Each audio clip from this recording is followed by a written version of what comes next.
আসসালামু আলাইকুম, সবাইকে শুভেচ্ছা জানাচ্ছি। মাসুম মাহবুব দেখছেন ওপেন দ্য ইউটিউব চ্যানেল এবং মাসুম মাহবুব ফেসবুক পেজ। প্রিয় দর্শক, আপনাদের কমেন্ট পড়ছিলাম যশোর থেকে হৃদয়। আমি নাকি তার নামটা কখনো উচ্চারণ করি না। ভাই হৃদয়, আপনার হৃদয়ে জুড়ে আছি নাকি আমাদের হৃদয় জুড়ে আছেন আপনি, কোনটা? সৌদি আরব থেকে আনোয়ার। বেশ কিছু গুরুত্বপূর্ণ খবর আছে আপনাদের জন্য ভাই। ভারতের মালদা থেকে সাইফুদ্দিন, উত্তরা থেকে বোরহান। অবশেষে আমাদের ড্রাম চাচ্চু বড় রকম পরাজয় বরণ করেছে। সবাই বলেন ইন্নালিল্লাহ। ইন্নালিল্লাহ বলবেন, আলহামদুলিল্লাহ বলবেন। আমি কালকের রাতের পুরো সিনারিটা নিয়ে আজ সকালে 9টার দিকে একটি লাইভ করেছি। যারা সেটা দেখেছেন তারা তো পুরো আপডেট জেনেছেন, যারা দেখেননি কিছুটা রিপিট করব, বাকিটা আজকের আপডেট জানাবো। কি ঘটছে আমেরিকাতে, কি ঘটছে ইরানে। আমি ইরানের গণমাধ্যমগুলোতে চোখ রেখে যে দৃশ্য দেখলাম, যেন ইরানে আজকে ঈদের দিন। পুরো ইরান জুড়ে মানুষ সড়কে নেমে আনন্দ উৎসব পালন করছে। অন্যদিকে ডোনাল্ড ট্রাম্প তার বিজয় ঘোষণা করছেন, কিন্তু জনগণ গালে হাত দিয়ে বসে আছেন। এ কেমন বিজয়! মানে ধরেন বিয়ে বাড়িতে গেছে, বরকনে দুজনই পালায় চলে গেছে, এখন বিয়ে হবে কার সাথে, কিন্তু বিয়েতে গান বাজনা চলছে। বরকনে দুজনই পালিয়ে চলে গেছে দুই দিকে। ধরেন কোণে চলে গেছে একদিকে, বর চলে গেছে আরেক দিকে, আর উৎসব করছে দুই পক্ষের পিতামাতা বা আত্মীয় স্বজনরা, গান বাজনা করছে। আমেরিকার অবস্থাটা হয়েছে এরকম। দর্শক, ইরান তার দীর্ঘ প্রতীক্ষা, ত্যাগ, তার লড়াই, তার ইমানের শক্তি, তার অনেক বড় কি বলবো স্যাক্রিফাইস, সবকিছুর বিনিময়ে একটা বিশাল সাফল্য পেয়েছে। একদম ধরে ধরে আজকে বলবো আপনাদের সেই খবরগুলো। 2 নম্বর, ইসরায়েল এবং আমেরিকা তারা বুঝে ওঠেনি। একটু হিস্টোরির পেছনে যাই। ইরান এবং আমেরিকা যখন এই আলোচনাটা শুরু করে ইউরেনিয়াম সমৃদ্ধকরণ বা পারমাণবিক প্রকল্প ইস্যুতে, ব্যালিস্টিক প্রোগ্রাম ইস্যুতে, তখন ইসরায়েলের চেষ্টা ছিল যে কোনোভাবে এই আলোচনাটা ভেস্তে যাক, কারণ তারা ইরানকে ধ্বংস করতে চায়। মধ্যপ্রাচ্যে ইরান সত্যিকার অর্থে মোসাদের তথ্য মতে যে ইরান টিকে থাকলে ইসরায়েল কখনো বিশ্ব মোড়ল মানে অ্যারাবিয়ান মোড়ল বা গালফ মোড়ল বা মধ্যপ্রাচ্যের মোড়ল হতে পারবে না, কারণ তাদের টার্গেট গ্রেটার ইসরায়েল। সেই মতে নেতানিয়াহু বারবার ট্রাম্পকে চেষ্টা করছিলেন। বলা হচ্ছে ট্রাম্পের কোনো কচি কচি সুন্দরীর সাথে কোনো ভয়ঙ্কর ভিডিও মোসাদের হাতে ছিল। এটা মার্কিন গণমাধ্যম বলছে, আমি বলছি না। একটি তো মামলা চলছে, অ্যাবস্টিন ফাইল, জানেন, এক 13-14 বছরের মেয়ে ইস্যুতে। তো বলা হচ্ছে যে ট্রাম্প সাহেব ইসরায়েলের কাছে ধরা খেয়ে গেছেন, তার পূর্বের কোনো খারাপ ভিডিও ইসরায়েল বা কি বলে মোসাদের হাতে আছে, এটা দিয়ে তাকে ব্ল্যাকমেল করা হচ্ছে। যে কারণে তিনি আমেরিকার স্বার্থ বাদ দিয়ে ইসরায়েল ফার্স্ট নীতিতে চলা শুরু করেছেন। আমি বলছি না, এটি মার্কিন গণমাধ্যমের বিভিন্ন সূত্রের দাবি। তো যখন ইরান এবং ইসরায়েলের মধ্যে ওমানে বা বিভিন্ন রাষ্ট্রে আলোচনা চলছিল যুদ্ধের আগে, ইসরায়েলের যুদ্ধটা শুরু করে দেয়। হঠাৎ করে আমেরিকাকে চাপে ফেলে যুদ্ধটা শুরু করে আমেরিকাকে নিয়ে। প্রথম দিনই আয়াতুল্লাহ আলী খামিনি সহ তাদের টপ কমান্ডার লিডাররা সব মারা যায়। এরপর ইরান পাগল হয়ে যায়, প্রতিশোধের আগুন তাদের হৃদয়ে জ্বলতে থাকে। তারা ব্যাপক অ্যাটাক শুরু করে গালফ কান্ট্রি এবং ইসরায়েলকে লক্ষ্য করে। গালফ কান্ট্রি মার্কিন ঘাঁটিগুলোকে এক রাতে মোটামুটি অর্ধেক লন্ডভন্ড করে ফেলে। এত ম্যাসিভ আকারে মিসাইল মারে ইরান। এরপর যুদ্ধ চলতে থাকে। ট্রাম্প সাহেবকে নেতানিয়াহু বলেছিলেন এইটা সর্বোচ্চ 2 দিন থেকে 6 দিন চলবে এই যুদ্ধটা। অর্থাৎ আমরা আয়াতুল্লাহ আলী খামিনি এবং টপ কয়েকজন কমান্ডারকে মেরে দিলে ইরানের মানুষ রাস্তায় নেমে যাবে, বিক্ষোভ করবে এবং রেজিম চেঞ্জ হয়ে যাবে। আমরা আমাদের পুতুল রাষ্ট্রপ্রধান বসিয়ে এই ইসলামী বিপ্লবী সরকারকে আমরা খতম করে দেব। তো মোসাদের এই তথ্যটি নেতানিয়াহু থেকে ডোনাল্ড ট্রাম্প এই বিষয়টি পেন্টাগনকে বোঝাবার চেষ্টা করেন। মানে তার সেনাবাহিনীকে বোঝাবার চেষ্টা করেন, কিন্তু সেনাবাহিনী এই মোসাদের তথ্যের সাথে একমত ছিল না। তারা বলছে যে, মার্কিন গোয়েন্দারা বলছে যে এটি সঠিক নয় তথ্য মিস্টার প্রেসিডেন্ট। অর্থাৎ ইসরায়েল আমাদের ফাঁদে ফেলতে চায়, আপনি ফাঁদে পড়বেন না, আমরা ইরানে গেলে ভাঙা শামুকে পা কেটে ফেলব, এখানে আমাদের জয়ের সম্ভাবনা খুবই ক্ষীণ। কিন্তু ট্রাম্প তার নিজের সেনাবাহিনী বা গোয়েন্দা বাহিনীর সিআইএর কোনো তথ্য শোনেন না, শোনেন ইসরায়েলের বক্তব্য। ক্লিয়ার? এই পর্যন্ত যুদ্ধটা শুরু হয়। তারপর মার্কিন গণমাধ্যমে ফুটে ওঠে যে মার্কিন সেনাবাহিনী ট্রাম্পকে যুদ্ধে নিষেধ করেছিলেন এবং ট্রাম্প প্রশাসন তাদের গুরুত্বপূর্ণ একজন ব্যক্তি অর্থাৎ সেনা প্রধানকে বরখাস্ত করেন, সঙ্গে আরো টপ জেনারেলদের বরখাস্ত করেন। এই পর্যায়ে ট্রাম্প বুঝতে পারছিলেন যে তিনি টিকে থাকতে পারবেন না, তার নামে ইমপিচমেন্টের বিষয় চলে আসছিল, তার মামলা ধূ করে এগিয়ে আসছিল। সর্বশেষ তিনি কখনো ওমান, কখনো কাতার, কখনো তুরস্ক, কখনো মিশর, কখনো পাকিস্তান, এই রাষ্ট্রগুলোর মাধ্যমে ইরানকে বলছিল সিজফায়ারের জন্য। কখনো তিনি 48 ঘন্টার সময় চান, কখনো 5 দিনের সময় চান, কখনো 10 দিনের সময় চান। সর্বশেষ 10 দিন সময় চাইলে ইরান বলে কোনো যুদ্ধবিরতি হবে না, আমার যে 10টি শর্ত আছে এই 10টি শর্ত মেনে তুমি যুদ্ধবিরতি করলে আমি রাজি আছি।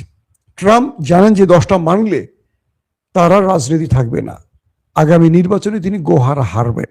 এমনিতে তার জনপ্রিয়তা 30-এর নিচে চলে আসছে, 30%-এর নিচে। তো ট্রাম্প কি করলেন, কালকে তিনি পাকিস্তানকে পুরোপুরি একটা সভ্যতা ধ্বংস করে ফেলবে, মানে পুরো ইরানকে ধ্বংস করে ফেলার জন্য নিউক্লিয়ার অ্যাটাকের হুমকি দিয়ে তিনি একটা লাস্ট স্টেটমেন্ট দেন, বলেন যে 1000 বছরের একটি সভ্যতা আজ রাতে ধ্বংস হয়ে যাবে, মানে ইরান ধ্বংস হয়ে যাবে। ইরানের কোটি জনগণ রাস্তায় নেমে আল্লাহু আকবার স্লোগান দেয়া শুরু করে, ভয় পায় না। ট্রাম্প দেখলেন এটা কেমন জাতি, আমার ভয়ে কি বাঘে মহিষে এক ঘাটে পানি খায়, আর ইরানকে এত মারলাম, 13 থেকে 14,000 স্থানে শুধু হিটই করলাম, বোম্বিং করলাম, ওরা ভয় পায় না। আমরা অভিযান চালালাম, ইরানের সেনাবাহিনী, ইরানের জনগণ যে যার মতো পারছে আমার পুরো এয়ারক্রাফটকে খতম করে সব ধ্বংস করে দিয়েছে, আমার সেনাবাহিনীকে পিটিয়ে আবার ওপারে পাঠিয়ে দিল। এই জাতিকে কোনোভাবে ট্রাম্প দমাতে পারছিল না। ফলশ্রুতিতে তিনি একটি ড্রাফট লিখলেন হোয়াইট হাউসে বসে তার সচিবকে দিয়ে, লিখে বললেন যে এই ড্রাফটটি দ্রুত পাকিস্তানের শাহবাজকে পাঠাও। ফোন দিয়ে শাহবাজের ঘুম ভাগালেন রাত তখন 2টো, বাংলাদেশ সময় 2টো, পাকিস্তান সময় বোধহয় 1টার মতো বাজে। ঘুম ভাঙিয়ে শাহবাজকে বললেন যে এই ড্রাফটটি তুমি দ্রুত পাঠাও, মানে তোমার টুইটারে পোস্ট করো, দ্রুত এই পোস্টটি তুমি করো, কারণ ইরান আমার কথা শুনছে না, আর আমার মার্কিন প্রশাসন, মার্কিন সিনেট, কংগ্রেস, মার্কিন এস্টাবলিশমেন্ট কেউ ইরানের নিউক্লিয়ার অ্যাটাকের পক্ষে না, কারণ এই অ্যাটাকটির মধ্য দিয়ে আমেরিকা শেষ হয়ে যাবে, ধ্বংস হয়ে যাবে। কি করার আছে এখন বলেন? এই পরিস্থিতিতে মিস্টার শাহবাজ শরীফ বলেন যে ওস্তাদ আপনার জন্য আমি কি করতে পারি বলেন, আমি সেইটাই করব আপনার জন্য। ফলশ্রুতিতে পাকিস্তান প্রেসিডেন্টকে যেই ড্রাফটটি আমেরিকা লিখে দেয়, সেই ড্রাফটটি সরাসরি ঘুম থেকে উঠে চোখ ডলে ডলে শাহবাজ শরীফ পোস্ট করেন। কি লেখা ছিল সেখানে? তার প্রথমে লেখা ছিল পাকিস্তান, একদম ইংলিশ ওয়ার্ডে এরকম লেখছিল, draft Pakistan prime minister message on X, draft Pakistan prime minister মানে পিএম মেসেজ পাকিস্তান, শব্দটার সাথে একটা এস যোগ করছে, এবং মেসেজ অন এক্স, অর্থাৎ এটি কারো দ্বারা পাঠানো একটি মেসেজ। ট্রাম্প যখন এই মেসেজ দেখলেন আবার ফোন দিলেন, এই বেটা শাহবাজ তুই কি লেখাপড়া কিছু শিখোস নাই, আমি যে তোরে মেসেজ পাঠাচ্ছি রেখে জাতিকে বুঝাইতে হবে রে, তুই তোর মতো করে লিখবি। শাহবাজ আবারও লিখলেন সেই মেসেজটি, মানে শুধু জাস্ট শিরোনামটি ফেলে দিলেন, যে শব্দটি এই মাত্র বললাম এটি ফেলে দিয়ে সেটিকে রিটুইট করলেন। ইরানকে ফোন দিলেন, যে ইরান তোমার সাথে ট্রাম্প কথা বলতে চায় বা তোমার সাথে আলোচনা করতে চায় যুদ্ধবিরতি প্রসঙ্গে। ইরানের সুপ্রিম কাউন্সিল তারা বলছে কোনো আলোচনা নেই, তাদেরকে নিউক্লিয়ার মারতে বলো, আমরা প্রস্তুত আছি। ইরান বলল পাকিস্তানকে সরাসরি যে আমরা আমাদের সবচেয়ে ভয়ঙ্কর মিসাইলগুলোকে আপলোড করে রেখেছি, গালফ কান্ট্রির একটি দেশও রক্ষা পাবে না। তাদের বিদ্যুৎ প্ল্যান, তেলের যে প্ল্যানগুলো আছে, তারপরে পানি শোধনাগার, ইসরায়েলের কোনো কিছু বাদ নেই, মার্কিন ঘাঁটির একটিও বাদ নেই। যদি ইরানের নিউক্লিয়ার অ্যাটাক হয়, ইরান তার গালফ কান্ট্রি মানে আরব যে দেশগুলো আছে ইসরায়েল সহ ইনক্লুডিং, পাশাপাশি ইরান থেকে আমেরিকার হোয়াইট হাউস বলি, পেন্টাগন বলি, লং ডিস্টেন্স মিসাইলগুলো পর্যন্ত আপলোড হয়েছে। কয়েক হাজার মিসাইল ইরান আপলোড করে জাস্ট নির্দেশ দিয়েছে যখনই রাশিয়া কিংবা চীনের পক্ষ থেকে জানানো হবে যে আমেরিকা নিউক্লিয়ার অ্যাটাক করেছে, অর্থাৎ এটি তো উপগ্রহে জানা যাবে, উপগ্রহের মাধ্যমে কিন্তু জানা যাবে যে সেটি আপলোড হয়েছে কিনা, মানে ইরান বা ইরানের ভূখণ্ডকে উদ্দেশ্য করে আমেরিকা নিউক্লিয়ার মেরেছে কিনা। এটি যখনই জানবে ইরান, তখনই তারা জাস্ট বাটন সুইচের টিপ দিয়ে বসবে। ইরানের পক্ষ থেকে শত শত না হাজার হাজার মিসাইল তার শত্রুর উদ্দেশ্যে ছুড়ে যাবে, এগুলোর ফেরত আসার কোনো সুযোগ নেই। বলা হচ্ছে ইরানের পক্ষ থেকে যে 45,000-এর উপর মিসাইল তারা রেডি রেখেছিল শত্রুর বিরুদ্ধে মারার জন্য, এবং ইরানকে যখন নিউক্লিয়ার অ্যাটাক করবে ইসরায়েল এবং আমেরিকা, তখন ইরান থেকে একই সময় ধরেন 5 মিনিট ব্যবধান হতে পারে, কারণ ইরানও তো প্রস্তুত। যে মিসাইলগুলো এখনো যুদ্ধে ব্যবহার করেনি, এগুলো একটার পর একটা সৌদি আরব, বাহরাইন, কাতার, কুয়েত, জর্দান, আরব আমিরাত সবগুলো দেশকে টার্গেট করবে। শুধু বাদ ছিল ওমান, ওমানের সাথে আর কাতারের সাথে একটা আলোচনা হয়েছে, বাট কাতারের সম্পূর্ণ না, কাতারের মার্কিন ঘাঁটিগুলোকে টার্গেট করার নির্দেশ ছিল। এবং ইসরায়েলের হাইফা, আশদুদ, তারপরে বলে কি কিরাস সামুনা, তেল আবিব সহ নেতানিয়াহুর পার্লামেন্ট কিচ্ছু বাদ নেই, সবগুলোকে, ডিমোনা, সবগুলো ওদের যে পারমাণবিক প্রকল্প যেখানে আছে ইসরায়েলের, সবখানে মিসাইল রেডি করে আপলোড করে রেখে দিয়েছে। জাস্ট একটা সুইচ চাপ দিলে, কেউ যদি ভুলো চাপ দিত, পুরো মধ্যপ্রাচ্য শেষ। শুধু ইরান না, পুরো মধ্যপ্রাচ্য অন্ধকার হয়ে যেত। পৃথিবী থেকে তেল সমৃদ্ধ রাষ্ট্রগুলো, গ্যাস সমৃদ্ধ রাষ্ট্রগুলো হারিয়ে যেত। এই তথ্যটি ইরান দিল পাকিস্তানের প্রধানমন্ত্রী শাহবাজকে। শাহবাজ যে প্রস্তাব নিয়ে ইরানকে ফোন দিয়েছিল, ইরানের কাছ থেকে এই তথ্য শুনে শাহবাজের প্যান গেল ভিজে, হায় হায় আল্লাহ, কি ঘটনা। সঙ্গে সঙ্গে আবার ট্রাম্পকে সে ফোন ব্যাক করলো, মিস্টার ট্রাম্প, আপনার কোনো শর্ত মানতে ইরান রাজি না, বরং ইরান 10টা শর্ত আমাকে পকেটে ঢুকিয়ে দিয়েছে। বলছে এগুলো যদি আমি না মানি বা আপনি যদি নিউক্লিয়ার অ্যাটাক করেন, তাহলে ইরান এই কাজগুলো করবে। আপনি নিউক্লিয়ার মেরে ইরান ধ্বংস করবেন কি? ইরান নিজে মধ্যপ্রাচ্য পুরো ধ্বংস করে ফেলবে, মাটির সাথে মিশিয়ে ফেলবে। ট্রাম্প তার ইস্টাবলিশমেন্টের সাথে জরুরি বৈঠকে বসে গেলেন, সেনাবাহিনীর ঊর্ধ্বতন জেনারেলদের সাথে বসে গেলেন, প্রতিরক্ষা প্রধান পিট হেগসেটের সাথে বসে গেলেন। একদিকে মার্কিন পার্লামেন্টে সিনেটররা, কংগ্রেসম্যানরা তাকে অভিশংসনের জন্য বসে গেলেন। জেনারেলরা চাপ দিলেন, কোন প্রকার নিউক্লিয়ার অ্যাটাকে যাবেন না মিস্টার প্রেসিডেন্ট, আপনার ক্ষমতা আছে একটা বাটন চাপ দিতে, কিন্তু পৃথিবী অন্ধকার হয়ে যাবে। আপনি আপনার এই গোয়ার্তুমির জন্য পুরো আমেরিকাকে একা করে ফেলেছেন। ন্যাটো আমাদের পাশে নেই, ইউরোপীয় ইউনিয়ন আমাদের পাশে নেই, আরবরা থাকলে কি আর না থাকলে কি, আরবরা অর্ধেক আছে অর্ধেক নাই, এশিয়া আমাদের সাথে নেই, আফ্রিকা আমাদের সাথে নাই। কি করতে চান আপনি? মার্কিন এস্টাবলিশমেন্ট ব্যাপক চাপ দিল, ওয়ার্ল্ড এস্টাবলিশমেন্ট ট্রাম্পকে চেপে ধরলো। কি করতে চাও? ইরানের সাথে তুমি 40 দিনের যুদ্ধে কিছু করতে পারোনি, আর ইরান তার ঝুড়িতে কি তোমার জন্য কিছুই রাখি নাই? তুমি মার্কিন যুক্তরাষ্ট্র, তোমার বন্ধু ইসরায়েল, দুজনের ঘরে নিউক্লিয়ার আছে, ইরান কিটা জানে না? ইরানের পক্ষ থেকে নাকি আরেকটি বার্তা দেওয়া হয়েছিল পাকিস্তানকে, ইরান এই রাতেই নিউক্লিয়ার পরীক্ষা চালাবে। তার মানে কি? এরকম একটা তথ্য আসছে, যদি ইরান প্রকাশ্যে কথাটা বলছে না, কিছু সাংবাদিকরা এই কথাগুলো বলেছিলেন।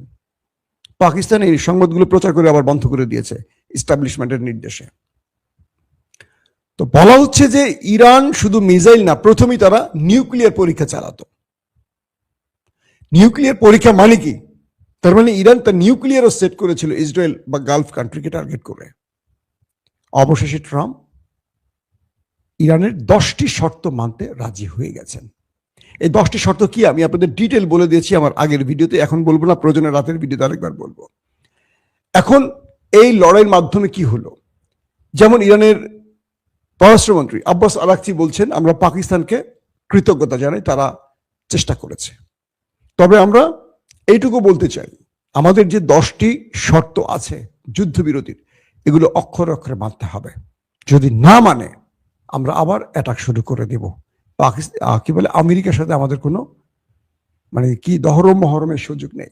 সুপ্রিম কাউন্সিল কি বলছে যে 10টি শর্ত মেনে নেওয়ার মাধ্যমেই যুদ্ধবিরতি বাস্তবায়িত হবে। ইরানের সুপ্রিম কাউন্সিল খুব পাওয়ারফুল, পররাষ্ট্রমন্ত্রী প্রেসিডেন্টের চেয়ে পাওয়ারফুল। তারা বলছেন ইরান জাতিকে ধন্যবাদ, তারা অনেক বড় ত্যাগ স্বীকার করেছেন, অনেক রক্ত গেছে, অনেক কমান্ডার সর্বোচ্চ নেতা আলী খামেনির প্রাণ গেছে। তারপর আইআরজিসি, বিমান প্রধান, গোয়েন্দা প্রধান সহ যারা প্রাণ হারিয়েছেন তাদের রুহের মাগফিরাত কামনা করে সুপ্রিম কাউন্সিল বলছে আমরা শত্রুকে সর্বোচ্চ মোকাবেলা করেছি এবং শত্রুকে পরাস্ত করেছি, অতএব এই বিজয় ইরানি জাতির বিজয়। দুর্দান্ত একটি বক্তব্য দিয়েছে। পাশাপাশি আমেরিকা এবং ইসরায়েলের খামেনির রেজিমকে ধাক্কা দিয়ে ফেলে দেওয়ার যে চেষ্টা সেটি ব্যর্থ হয়েছে। এই লড়াইয়ের মাধ্যমে দুটো জিনিস স্পষ্ট হয়েছে। এক, মার্কিন যুক্তরাষ্ট্র এবং ইসরায়েল মিলে ইরানের খামেনির রেজিমকে শেষ করতে পারেনি। দুই, আগামীতে আমেরিকা কিংবা ইসরায়েল ইরানে অ্যাটাক করার আগে 14 বার চিন্তা করবে এটা কি জিনিস, এটা কেমন ভেমরুলের জাতি। ওরা 1000 বার চিন্তা করবে যে এটা ইরান, যাদের 1,40,00,000 লোক কালকে প্রস্তুত ছিল ওই শত্রুর সাথে লড়াই করার জন্য। বুঝতে পারছেন, প্রথমে 10 লক্ষ স্বেচ্ছাসেবী ফাইটার চেয়েছিল, যাদের ট্রেনিং শুরু করেছিল ইরান। 70 লক্ষ নামই লিখিয়েছে। যখনই আমেরিকা নিউক্লিয়ারের হুমকি দিয়েছে অ্যাটাকের, 1,40,00,000 নাম তালিকাভুক্ত হয়ে গেছে। বুঝতে পারছেন কেমন জাতি, বাংলাদেশিদের মতো না। এখনো আমরা জানি না আমরা বাংলাদেশি না বাঙালি জাতি। ওরে বাবা, আমাদের বাংলাদেশে এখন সাবেক আওয়ামী প্রেমীরা এখন টেলিভিশন টক শোতে খুব সুন্দর করে কথা বলেন। বিএনপি এদেরকে অনেক ভালোবাসে, আর বিএনপির যে 20 বছরের মিত্র তারা এখন শত্রু, আর বিএনপির যারা 20 বছরের শত্রু, বিএনপির শত্রু কারা 20 বছরের আওয়ামী লীগ, তারা এখন খুব ভালো হয়ে গেছে বিএনপির জন্য, বুঝছেন না? তো ইরান সেই মেসেজগুলো দিয়ে দিয়েছে শত্রুকে কি ভাষার জবাব দিতে হয়। আমেরিকা ট্রাম্প রাতে মনে হয় কয়েক গ্লাস পানি খেয়েছে, 8-10 গ্লাস তো মিনিমাম খাইছে। খেয়ে আল্লাহ অনেক বড় বিপদ থেকে বাঁচছি। এখন ইরানের শর্তগুলো মানবে কিনা আপনাদের অনেক কমেন্ট ছিল। ইরানের শর্ত মানতে বাধ্য, কারণ ইরানের শর্ত না মানলে ইরান তো হারেনি এই লড়াইতে। আমেরিকা তার প্রস্তুতি নিয়ে কি আসবে, ইরানও তার ডবল প্রস্তুতি নিবে। এবং এই লড়াইতে রাশিয়া, চীন ইরানকে যেভাবে আগলে রেখেছে, কালকে যে জাতিসংঘের সাধারণ পরিষদের বৈঠক হয়েছে, বাহরাইনের যে খসড়া আলোচনাটি হয়েছে, সেখানে সঙ্গে সঙ্গে চীন রাশিয়া একসঙ্গে ভেটো দিয়ে বাতিল করে দিয়েছে। আমেরিকার পাতা সরা শুরু করে দিচ্ছে পিছন দিয়ে, বুঝছেন ইয়ানেরা। শাহবাজ এবং আসিম মনির তারা একটি খেলা দেখাতে গিয়েও বাট পাকিস্তানিদের কাছে হিরো হতে পারেনি। এর কারণ হলো তারা আমেরিকার গোলামি করেছেন, এটা স্পষ্ট হয়ে গেছে। এখন ইরান একটি রাষ্ট্র, এতগুলো গালফ কান্ট্রি, ইসরায়েল, আমেরিকা সবার সাথে একা খেলে যে বিজয়টি ছিনিয়ে এনেছে, বিশ্বাস করেন এটি মুসলিম ইতিহাসে একেবারে স্বর্ণাক্ষরে লেখা থাকবে। বাকি রাষ্ট্রগুলোকে মনে রাখতে হবে, ভয় পেলেই পরাজয়, সাহস নিয়ে এগিয়ে আসলে আপনার বিজয়। ইরান যে ভয় পায়নি, অদম্য এরা, এত মানুষ প্রাণ হারালো, এত বড় বড় নেতারা, কমান্ডাররা, সুপ্রিম পজিশনের লোকরা প্রাণ হারালো, ইরান ভয় পায়নি। ইরান শক্তভাবে দাঁড়িয়ে থেকে এই লড়াইকে মুখোমুখি ছিল শত্রুর বিরুদ্ধে। কাল রাতে ইরানের মধ্যে ব্যাপক আকারে হিট হয়েছে, ব্যাপক মানে ভয়াবহ হিট করেছে দুটো দেশ। ইরানও পাল্টা হিট করেছে, ছাড়েনি। কিন্তু নিউক্লিয়ারের অপেক্ষা ছিল ইরান, যে ওরা নিউক্লিয়ার মারলে ইরানও পাল্টা এমন কিছু ঘটাবে। অবশেষে যুদ্ধবিরতি 15 দিনের জন্য হয়েছে। আগামী 10 তারিখ পাকিস্তানে ইরান এবং আমেরিকা 2 দেশ বসবে এবং সেখান থেকে স্থায়ী যুদ্ধবিরতির আলোচনা শুরু হবে। দর্শক, এখনকার মতো বিদায় নিচ্ছি। ইনশাআল্লাহ পরবর্তী লাইভে আরো আপডেট তথ্য আপনাদের দেবার চেষ্টা করব। সবাই ভালো থাকবেন। আল্লাহ হাফেজ।